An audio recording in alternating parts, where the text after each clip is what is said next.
रुख करेंगे लखनऊ का, जहां पर सीएम योगी आदित्यनाथ क्या कुछ कह रहे हैं, आपको सुनवाते हैं। का उसे अपना आशीर्वाद देते थे तो दूसरे को धिक्कारते थे कि तो आगे नहीं बढ़ेगा, तो सूख जाएगा, मर जाएगा, मुरझा जाएगा, टूट जाएगा। एक समय तक तो दोनों में बराबर वृद्धि हुई, लेकिन उन्होंने देखा कि एक समय के बाद जिसको पुचकारते थे, आगे बढ़ने के लिए प्रेरित करते थे, वह पौधा बढ़ते बढ़ते बड़ा वृक्ष हो गया,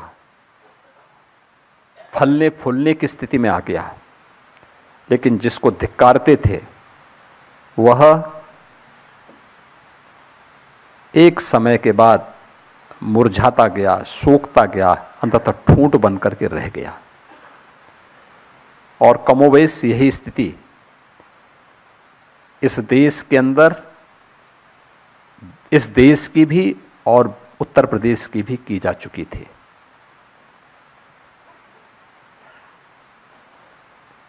यह केवल पौधों पर निर्भर नहीं होता है, वनस्पतियों पे ही नहीं होता है, यह जीव मात्र के साथ होता है। जीव मात्र के साथ यह अक्सर सही बैठता है।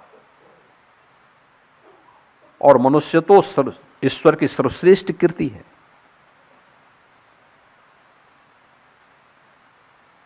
याद करिए, 16वीं 17वीं सदी तक हमारा देश भारत दुनिया की सबसे बड़ी अर्थव्यवस्था थी। ग्लोबल जीडीपी में भारत का शेयर 25% था।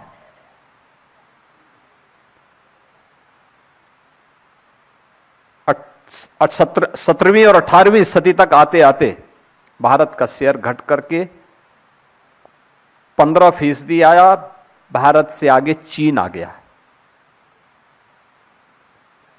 भारत नंबर 2 पे गया। और 1947 में जब भारत आजाद होता है, तब वैश्विक अर्थव्यवस्था में भारत का हिस्सा मात्र 2% रह गया था।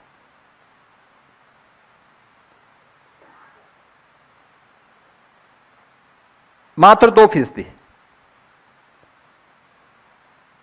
2014 में भारत की स्थिति क्या थी? भारत दुनिया की 11वीं अर्थव्यवस्था बन पाया था इन 65-70 वर्षों में।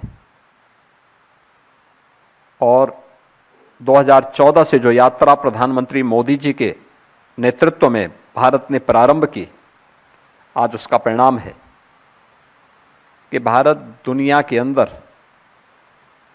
चौथी बड़ी अर्थव्यवस्था बन चुका है। अगले 2 वर्ष में तीसरी अर्थव्यवस्था भारत बनने जा रहा है। एक लंबी यात्रा। भारत तीसरी अर्थव्यवस्था 27 में बनेगा। इसके बाद दूसरी अर्थव्यवस्था बनने के लिए एक नई प्रतिस्पर्धा हमारे सामने खड़ी होगी।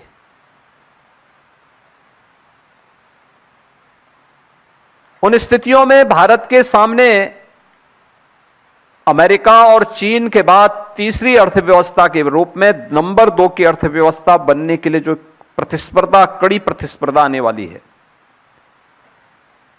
उसके लिए हर भारतवासी को अपने आप को तैयार करना होगा। और सबसे अच्छी बात यह है कि भारत आज के दिन पे दुनिया के अंदर सबसे तेजी के साथ बढ़ती हुई अर्थव्यवस्था के रूप में आगे बढ़ रही है। हम मानते हैं 47 तक यह संभव होगा, जरूर होगा। अगर यही गति रही तो प्रगति अपने आप आगे बढ़ेगी। उत्तर प्रदेश की भी यह स्थिति थी। उत्तर प्रदेश 2047 और 60 तक,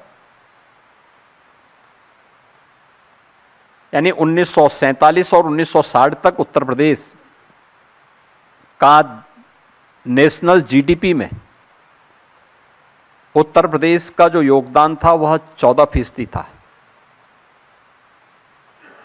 14%, यानी देश की सबसे बड़ी अर्थव्यवस्था उत्तर प्रदेश थी। आज़ादी के समय, आज़ादी के एक दशक बाद। लेकिन ये घटते घटते आज 2016-17 तक हम कहाँ पहुँचे।